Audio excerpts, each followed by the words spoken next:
সম্প্রতি কিছুদিন ধরে একটা ভিডিও যা নেট দুনিয়ায় খুবই ভাইরাল হচ্ছে। একজন মহিলা রাস্তায় নেমে এসে মিনিস্টারের উপর চিৎকার করে বলছেন যে আপনারা আপনাদের এই প্রোটেস্ট বা নাটক যা কিছু করার আপনারা পাশের ফাঁকা ময়দানে গিয়ে করুন, এখানে রাস্তা ঘিরে ঘন্টার পর ঘন্টা ব্লক করে ট্রাফিক জ্যাম করবেন না।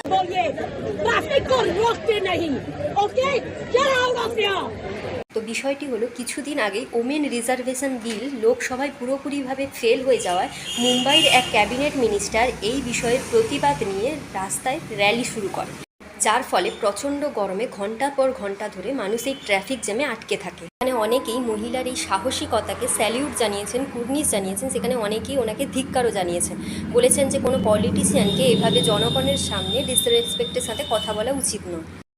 এই ঘটনার পর ওই মিনিস্টার প্রেস কনফারেন্সে এসে বলেন, हो गई परेशानी हो गई, उनको स्कूल में जाना था, लेकिन इसके लिए आप पुलिस में कंप्लेंट कर सकते थे। যেই দেশে টাকা দিয়ে আইন পর্যন্ত কেনা সম্ভব, সেই দেশে নাকি কোনো মানুষ নেতা মন্ত্রীর বিরুদ্ধে পুলিশ কমপ্লেন করবে।